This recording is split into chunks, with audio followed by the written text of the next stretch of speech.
প্রিয় বন্ধুরা, জান্নাতে কি সন্তান জন্মাবে? জান্নাতীরা কিভাবে হুরদের সাথে সহবাস করবে? প্রথম উত্তর হলো, জান্নাতে সন্তান জন্মাবে। যদি আপনি চান তাহলে আপনি সন্তান নিতে পারবেন। জান্নাতে সন্তানের বয়স হবে 33, আর আপনার বয়সও হবে 33। এখানে একটা প্রশ্ন থেকেই যায়, জান্নাতে যদি বীর্য নির্গত না হয় তাহলে সন্তান কিভাবে হবে? এর উত্তর শুনে আপনিও অবাক হয়ে যাবেন। তার আগে কিছু বিস্ময়কর ঘটনা ঘটবে জান্নাতের বাজারে, সেই ঘটনা সম্পর্কে আজ আমরা জানাব। এবং তারপর জান্নাতে হুরদের সাথে সহবাস ও সন্তান লাভ কিভাবে হবে সেই সম্পর্কে জানাব। তাই ভিডিওটি একটু ধৈর্য ধরে শুনুন, তাহলে অনেক কিছু অজানা বিষয়ে জানতে পারবেন। হযরত সাঈদ ইবনে মুসাইব রাদিয়াল্লাহু থেকে বর্ণিত যে একদিন বাজারে হযরত আবু হুরায়রা রাদিয়াল্লাহু এর সঙ্গে তার দেখা হয়। তখন হযরত আবু হুরায়রা রাদিয়াল্লাহু বললেন, আমি আল্লাহর কাছে প্রার্থনা করি যে আজকে যেমন মদিনার বাজারে আমাদের দুজনের দেখা হয়েছিল, তেমনি আল্লাহ চাহে তো জান্নাতের বাজারে আমাদের দুজনের দেখা করাবেন। তখন সাঈদ ইবনে মুসাইব রাদিয়াল্লাহু জিজ্ঞেস করলেন, জান্নাতেও কি বাজার থাকবে? তখন আবু হুরায়রা রাদিয়াল্লাহু তাআলা আনহু বললেন, হ্যাঁ থাকবে। আল্লাহর রাসূল আমাকে বলেছেন, যখন জান্নাতি লোকেরা জান্নাতে প্রবেশ করবে তারা তাদের আমলের শ্রেষ্ঠত্ব অনুযায়ী জান্নাতে বসবাস করবে। যার আমল যত উন্নত হবে জান্নাতে তার মর্যাদা তত উচ্চতর হবে এবং তত উন্নত বাসস্থান ও গন্তব্যে বসবাস করবে। তারপর শুক্রবারের দিনগুলোতে তারা সকলেই সেই দিন তাদের রবের সামনে যাবে, যেদিন আল্লাহ তাআলা তাদের সামনে নিজের আরশ প্রকাশ করবেন। জান্নাতবাসীদের দেখা দেওয়ার জন্য জান্নাতের এক বাগানে তিনি উপস্থিত হবেন। এই বাগানে অনেকগুলো মিম্বার থাকবে। নূরের মিম্বার, হীরা জহরতের মিম্বার, সোনা ও রূপার মিম্বার থাকবে। অর্থাৎ জান্নাতীদের মধ্যে যার যতটুকু মর্যাদা থাকবে সেই অনুযায়ী ওই সকল মিম্বারে তারা আরোহণ করবে। তাদের মধ্যে যে কম মর্যাদার সে কস্তুরী কর্পূরের মিম্বারের উপর বসবে। কিন্তু তারা এটা বুঝতে পারবে না যে মিম্বারে বসা লোকেরা তাদের চেয়ে উচ্চ মর্যাদার। আবু হুরায়রা রাদিয়াল্লাহু জিজ্ঞেস করলেন, হে আল্লাহর রাসূল, আমরা কি সেদিন আমাদের রবকে দেখতে পাব? তিনি বললেন, হ্যাঁ অবশ্যই। দিনের বেলায় সূর্য এবং পূর্ণিমার রাতে চাঁদ দেখতে তোমার কোনো অসুবিধা হয়? জান্নাতীরা মহান আল্লাহকে ঠিক সেইভাবে দেখতে পাবে। সেই সাক্ষাতে এমন কেউ থাকবে না যার সাথে মহান আল্লাহ সমস্ত পর্দা তুলে সরাসরি কথা না বলবেন। মহান আল্লাহ উপস্থিত লোকেদের একজনকে সম্বোধন করবেন, হে অমুকের পুত্র অমুক, তোমার কি সেই দিনের কথা মনে আছে যেদিন তুমি এটা করেছিলে এবং বলেছিলে?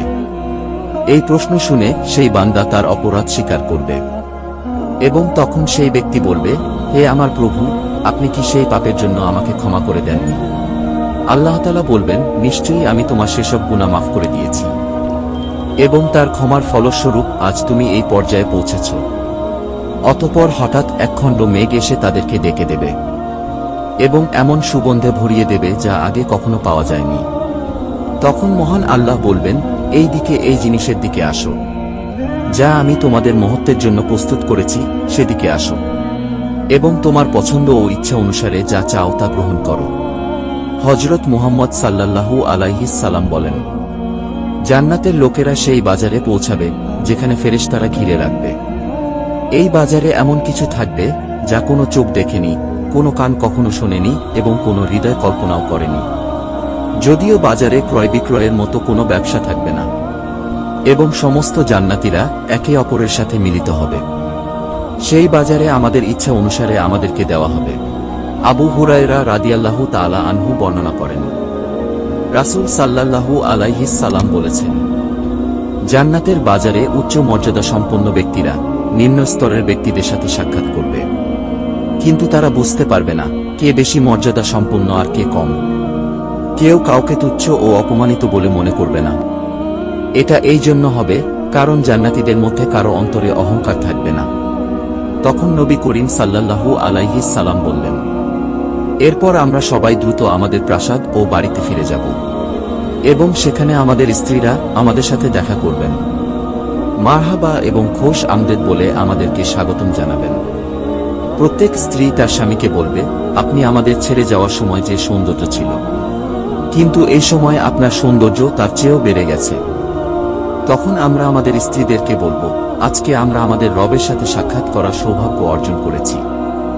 ইসলামিক কিতাবসমূহে উল্লেখ আছে, একজন নেককার মহিলা যদি সে বিবাহিত হয় তবে জান্নাতে সে তার নিজের স্বামীর সাথেই থাকবে এবং তার স্বামীর সাথে থাকা হুরদের নেতা হবেন, এবং আল্লাহ এই মহিলাকে তাদের সকলের মধ্যে সবচেয়ে সুন্দর করে দিবেন। তারা একে অপরকে প্রচণ্ড ভালোবাসবে। আল্লাহ তার মুমিন বান্দাদের জন্য জান্নাতে অগণিত পুরস্কার রেখেছেন। জান্নাতে প্রদত্ত সকল নেয়ামতের মধ্যে এটি একটি অন্যতম নেয়ামত। জান্নাতীদের জন্য অন্যতম একটি বড় নেয়ামত হবে হুরদের সাথে সহবাস, যা বেহেশতবাসীদের যৌন তৃপ্তির মাধ্যম হবে। কিন্তু বেহেশতবাসীর দুনিয়াবি কামনা থাকবে না। জান্নাতে কোনো পাপ হবে না, নেতিবাচক চিন্তা থাকবে না, বরং নেক চিন্তা তাদের উপর আধিপত্য বিস্তার করবে। তাদের বিশুদ্ধ অনুভূতি এবং আকাঙ্ক্ষায় পরিণত হবে। জান্নাতীরা যা ইচ্ছা করবে সেখানে তারা তাই পাবে।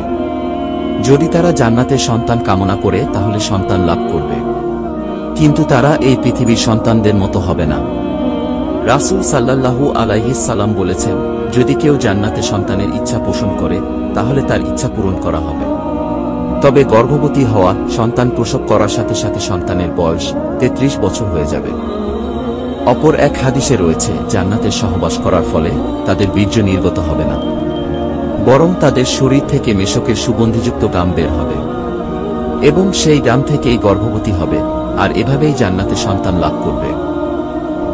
বন্ধুরা, জান্নাতে প্রবেশের প্রথম মুহূর্ত, প্রথম আনন্দ, প্রথম রাত এবং প্রথম সকাল এতটাই সুন্দর ও সুখের হবে যা আপনি কল্পনাও করতে পারবেন না। শুধু ভাবুন, ফলে ভরা বাগান যেখানে ঝরনা ও দুধের নহর প্রবাহিত হবে। গাছের ফল আপনি আপনার মুখে পৌঁছে যাবে। যা দিনে একবার খাবে তা আবার খাওয়ার সুযোগ হবে না। সোনার তৈরি পাত্র থাকবে, বালিশে হেলান দিয়ে জান্নাতীরা বসা থাকবে। দাসদাসীরা এদিক ওদিক খেদমতের জন্য ছুটতে থাকবে। সুস্বাদু মদের পেয়ালায় মদ পান করবে, সেই মদ পবিত্র হবে এবং তাতে কোনো নেশা থাকবে না। যখন জান্নাতীরা জান্নাতে প্রবেশ করবে, চারদিক থেকে শান্তির ঢাক আসবে। জান্নাতের প্রথম মুহূর্ত, প্রথম আনন্দ জান্নাতীদের হতভাগ করে দেবে। নিজের চোখকে বিশ্বাস করতে পারবে না। তারা অবাক হয়ে বলবে, আল্লাহ, এ কেমন জায়গা! এত সুন্দর কি দরণী হতে পারে!